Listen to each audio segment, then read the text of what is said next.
আপোনালোকক পুনৰ এবাৰ স্বাগতম জনাইছোঁ নিউজ জুৱেলাৰ্ছত।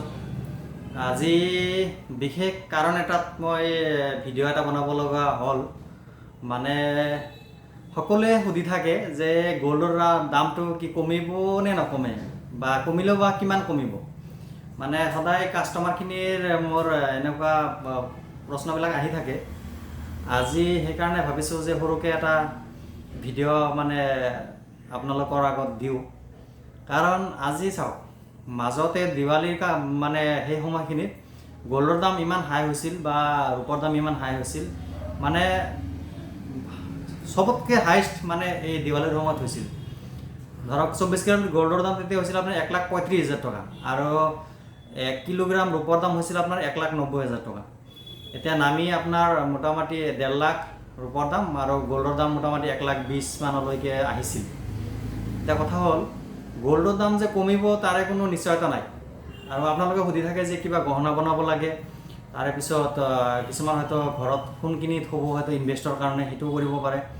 মানে গ'ল্ডৰ দাম কমিব বুলি পেলাই ভাবি পেলাই বহুতেই মানে ৰৈ থাকে যে পইচাখিনি ঘৰতে হওক বেংকত হওক থৈ দিয়ে।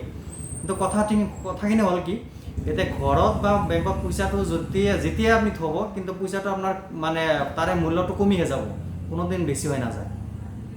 আৰু সেইকাৰণে মই কৈছোঁ কি, গ'ল্ডৰ দামটো কমাটোতো অসম্ভৱ। মোৰ নলেজত যিমান বছৰ হ'ল, মোৰ এই ব্যৱসায় লাইনত আজি 20 বছৰ 21 বছৰ হৈ গ'ল।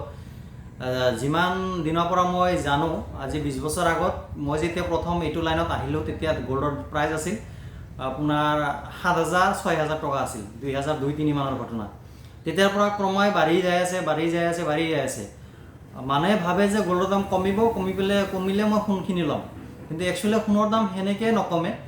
মানে বাঢ়ি যাব, হয়তো তাৰে মাজত দেখা যাব যে শ্বেয়াৰ বজাৰত মাৰ্কেটটো অলপ ডাউন হৈছে।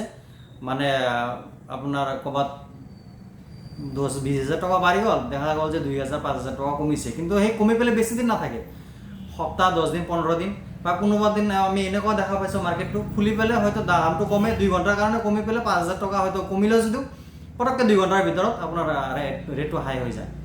সেইকাৰণে একচুৱেলি গ'ল্ডৰ দাম কেতিয়াও নকমে। আপোনালোকে এটা মোৰ সৰু পৰামৰ্শ, যদি আপোনালোকে গ'ল্ড কিনিম বা গহনা কিনিম বুলি ভাবিছে, তেতিয়াহ'লে আপোনালোকে যেতিয়া যেনেকুৱা মানে আপোনালোকৰ হাতত পইচা থাকে, মানে সেই হিচাপে আপোনাৰ গ'ল্ডে হওক বা গহনা হওক কিনি থৈ দিয়ক। কাৰণ ভৱিষ্যতে গ'ল্ডৰ দাম এনেকুৱা হাই হ'ব আপোনালোকে ভাবিব নোৱাৰে। আজি চাওক, 2020ত লকডাউন দিছিলে, তেতিয়া গ'ল্ডৰ দাম আছিলে মোটামুটি 30-35 হাজাৰ টকা 10 গ্ৰামত। আজি 2025, 5 বছৰৰ ভিতৰত সেই গ'ল্ডৰ দাম প্ৰাইচ হৈ গৈছে 1,30-35 হাজাৰ। আল্টিমেটলি কিমান মানে আপোনাৰ গুণ বাঢ়ি গ'ল, 30-35ৰ পৰা আল্টিমেটলি 4-5 গুণ গ'ল্ডৰ দাম বাঢ়ি গ'ল 5 বছৰৰ ভিতৰত। প্ৰত্যেক বছৰে আমি ঘৰে যদি হিচাপ কৰিব যাওঁ, তে 5 বছৰত যদি আপোনাৰ 5 গুণ বাঢ়ে, তেতিয়াহ'লে বছৰত ডাবল হৈ আছে। আৰু সেইকাৰণে মই এটা কথা কওঁ যে গ'ল্ডৰ দাম কোনোদিন হয়তো নকমে, আৰু প্ৰত্যেক 1 বছৰত বা 2 বছৰত ডাবল হয় গ'ল্ডৰ দাম। কিন্তু ঘৰত আপোনাৰ যদি পইচা থয় বা বেলেগ কামত যদি ইনভেষ্ট কৰি থয়, সেই পইচা কেতিয়াও আপোনালোকৰ নাবাঢ়ে। এতিয়া কথা হ'ল, বেংকত কিছুমানে FD কৰে, ফিক্স কৰে, কিবা কৰে, কিন্তু সেইবিলাক পইচাত চাওক, আপোনালোকে যিবিলাকে কৰিছে জানিব, মোৰ সৰু নলেজৰ পৰা মই যিখিনি জানো, যে 6-7 বছৰৰ আগত তাৰমানে কোনো ডাবল নিদিয়ে। কিন্তু গ'ল্ডত আপোনালোকে যদি 1 লাখ টকা ইনভেষ্ট কৰে, 2 বছৰ বা 1.5 বছৰৰ ভিতৰত আপোনাৰ ডাবল হৈ যায় আছে প্ৰত্যেক বছৰে।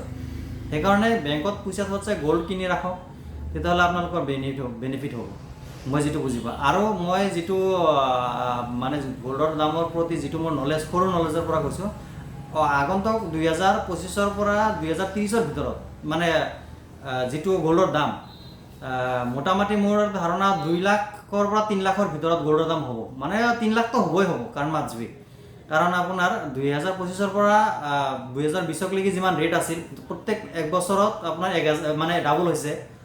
আৰু এনেকৈ যদি চাব যাওঁ, আমি মানে অহা 5 বছৰত যদি ডাবলো নহয়, প্ৰত্যেক 2 বছৰতো যদি ডাবল হয়, তেতিয়াহ'লে আমি দেখা পাম যে এতিয়া 1,30,000 হৈছে, ছেকেণ্ড আৰু 2 বছৰ পিছত 1,30,000, 2.5 লাখ টকা, 2,60,000 হাজাৰ টকা, ছেকেণ্ড আৰু ধৰক আৰু মোটামুটি সেনেকৈ যদি আমি হিচাপ কৰিব যাওঁ, 3 লাখৰ মানে এপ্ৰক্স 3 লাখ টকা হ'ব গ'ল্ডৰ দাম। তেতিয়া কথা হ'ল, আগতে যিটো দাম আছিল, যিটো হাৰে বাঢ়িছিল, কিন্তু পুৰণা তুলনা হিচাপে আজিকালি গ'ল্ডৰ দামটো বেছি হাই হৈ আছে। পাৰ্চেণ্টেজটো এনেকুৱা চাই আছোঁ, আমি মানে আগতছে বেছিকৈ পাই আছোঁ। মানে বছৰত হওক, 8 মাহত হওক, মানে ডাবল হৈ মানে এনেকুৱা পাই আছোঁ। আমি ব্যৱসায় লাইনত ইমান বছৰ হ'ল, মানে কোনো আগতে ধৰক ইমান বাঢ়িলেও মানে ইমান বাঢ়া নাছিল, মানে বহুতেই বাঢ়িছে যদিও ইমান বাঢ়া নাছিল। কিন্তু বৰ্তমান আপোনাৰ মানে যিটো হাৰত বাঢ়ি আছে আৰু আগন্তুক দিনতো আপোনাৰ গ'ল্ডৰ দাম বাঢ়ি যাব। আৰু আপোনালোকে যদি সোণ কিনিম বুলি ভাবি আছে তেতিয়া লৈ থাকক। মানে ভৱিষ্যতে যে কমিব তাৰে আশা কৰি পেলাই আপোনালোকে বহি নাথাকিব।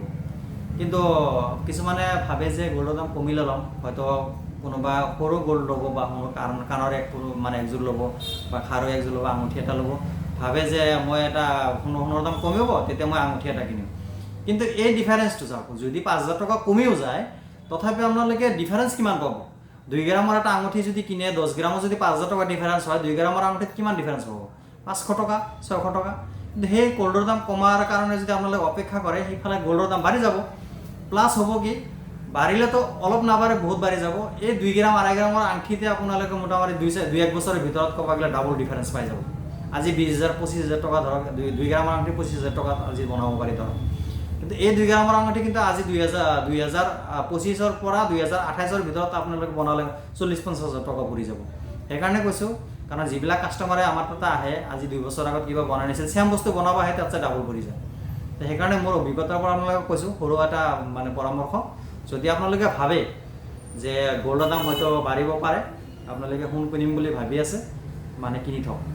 ভৱিষ্যতে কিন্তু সোণৰ দাম বহুত বাঢ়িব। আৰু এই বাঢ়াৰ কিমান বাঢ়ে এইটো কোনো মানে শেষ নাই। আৰু গ'ল্ডটো এনেকুৱা এটা প্ৰপাৰ্টি, আৰু আজিকালি জানেই আপোনালোকে গ'ল্ডটো চব বেংকতে মানে চেণ্ট্ৰেল বেংকবিলাকে ৰিজাৰ্ভ ৰাখি আছে। কাৰণ ডলাৰৰ যিটো আপোনাৰ হেৰি, সেই বস্তুটো বেংকবিলাকে দেশবিলাকে কমাই আনি আছে, মানে গ'ল্ডৰ ওপৰত নিৰ্ভৰ হ'ব এটা সময়ত গ'ল্ড মানে দেশবিলাকে। সেইকাৰণে গ'ল্ডৰ দামটো প্ৰত্যেক দেশৰ চৰকাৰে চেণ্ট্ৰেল বেংকবিলাকে গ'ল্ডবিলাক ৰিজাৰ্ভ কৰি আছে। আপোনালোকে সোণ কিনিম বুলি যদি ভাবে অপেক্ষা নকৰিব, সোণখিনি কিনি থওক। ধন্যবাদ। আৰু আপোনালোকৰ নিউ জুৱেলাৰ্ছ মোৰ Rangia ward number 8 Manabendra Sharma girls কলেজৰ একদম অপজিট চাইডে আছে। যদি কিবা সোণ কিনিম বুলি ভাবি আছে, মোৰ তাতে আপোনাৰ 22 কেৰেট 22 কেৰেটৰ আপোনাৰ হলমাৰ্কৰ যিবিলাক গহনা পাব, আপোনালোকে যোগাযোগ কৰিব পাৰে। আৰু আপোনালোকে কিছুমান যদি অৰ্ডাৰ দিম বুলি ভাবে, আপোনালোকে অৰ্ডাৰ দিব পাৰিব। আৰু ক্ৰমাই আমাৰ মানে মাজে মাজে অফাৰবিলাক আহি থাকে, আমি জনাই থাকিম।